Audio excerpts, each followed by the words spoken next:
Assalamualaikum warahmatullahi wabarakatuh. Perkenalkan, nama saya Desi Azia Fitri, kelas Biologi D semester 4, NPM 19110600276. Dosen pengampu mata kuliah Pendidikan Lingkungan, Ibu Aryani Dwi Kusuma Mawardani, MPD. Di sini saya akan menjelaskan apa itu deforestasi hutan atau kerusakan hutan.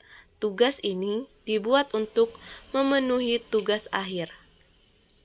Hutan. Hutan adalah sebuah kawasan yang ditumbuhi dengan lebat oleh pepohonan dan tumbuhan lainnya. Kawasan-kawasan semacam ini terdapat di wilayah-wilayah yang luas di dunia dan berfungsi sebagai penampung karbon dioksida, habitat hewan, modulatorus hidrologika, serta pelestarian tanah, dan merupakan salah satu aspek biosfer bumi yang paling penting. Manfaat hutan ada yaitu ekonomi, klimatologi, hidrologi, ekologi. Adapun manfaat ekonomi hutan yaitu hasil hutan dapat dijual langsung atau diolah menjadi berbagai barang bernilai tinggi, membuka lapangan pekerjaan bagi pembalak hutan legal, menyumbang devisa negara dari hasil penjualan produk hasil hutan ke luar negeri. Manfaat klimatologi. Hutan dapat mengatur iklim. Hutan berfungsi sebagai paru-paru dunia.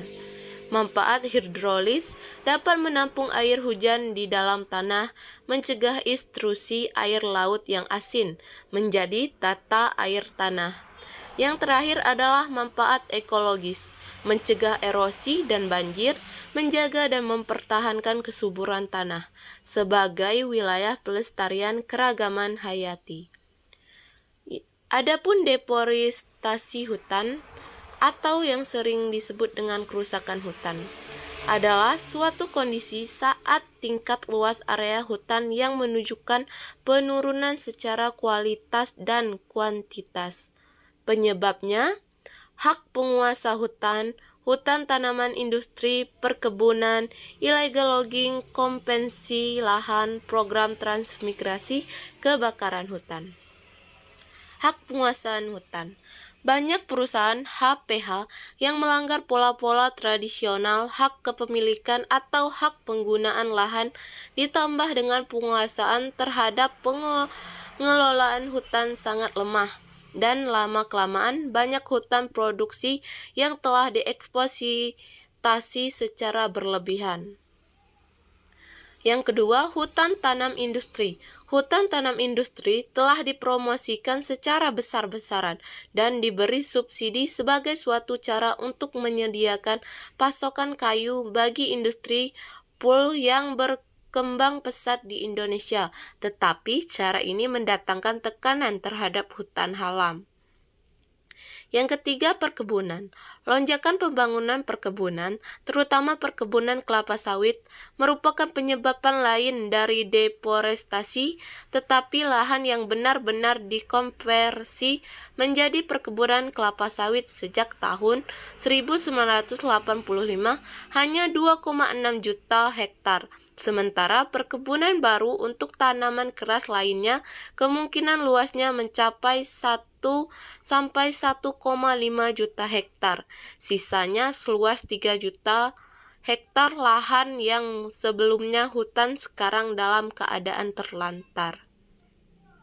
Yang keempat, konversi lahan. Para peladang berpindah mungkin bertanggung jawab atas sekitar 20% hilangnya hutan. Data ini dapat diterjemahkan sebagai pembukaan lahan sekitaran 4 juta hektar antara tahun 1985 sampai 1997. Yang kelima, program transmigrasi. Transmigrasi yang berlangsung dari tahun 1960-an sampai 1999 memindahkan penduduk dari Pulau Jawa yang berpendudukan padat ke pulau-pulau lainnya. Kebakaran hutan. Penyebabnya adalah 1. Sambaran petir pada hutan yang kering karena musim kemarau yang kepanjangan. 2. Kecerobohan manusia, antara lain membuang puntung rokok sembarangan, dan lupa mematikan api di perkemahan. 3. Aktivitas vulkanis seperti terkena aliran lahar atau awan panas dari letusan gunung berapi. Yang keempat, tindakan yang disengaja seperti untuk membersihkan lahan pertanian atau membuka lahan pertanian baru dan tindakan vandalisme. Yang kelima, kebakaran di bawah tanah atau ground fire pada daerah tanah gabut yang dapat menyulut kebakaran di atas tanah pada saat musim kemarau. Dampak deforestasi hutan. Yang pertama, berkurangnya tutup hutan Indonesia menyebabkan sebagian besar kawasan Indonesia telah menjadi kawasan yang rentan terhadap bencana, baik bencana kekeringan, banjir maupun tanah longsor. Berkurangnya keberagaman hewan dan tumbuhan yang selama ini menjadi kebanggaan bangsa Indonesia. Kehilangan sumber makanan dan obat-obatan bagi masyarakat Indonesia, seperti obat-obatan herbal.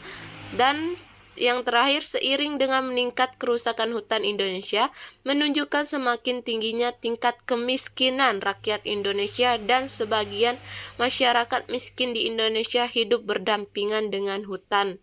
Seperti pertanian, buruh, mereka sumber penghasilannya dari hutan. Penanganan deforestasi hutan. Pencanaan program pemerintah yang dikoordinasikan oleh kantor Menek LH antara lain 7 kegiatan utama, yaitu 1. Bumi Lestari, 2. Sumber Daya Alam Lestari, 3. Program Kali Bersih, 4. Program Langit Biru, 5. Adipura, 6. Laut dan Pantai Lestari, 7. Manajemen Lingkungan. Semua program ini membutuhkan dukungan dan peran serta masyarakat luas dan instansi terkait serta masyarakat internasional dalam pelaksanaannya. Adapun peran masyarakat dalam penanggulangan deforestasi hutan. 1. Berperan aktif dalam pemeliharaan hutan bersama pihak pemerintah. Yang dimaksud ini dengan mengikut sertakan diri dalam pengikutan reboisasi yang penanggulang oleh pemerintah. Yang kedua, menjaga lingkungan hidup yang memiliki hubungan langsung dengan hutan. Sekian dari saya, terima kasih. Assalamualaikum warahmatullahi wabarakatuh.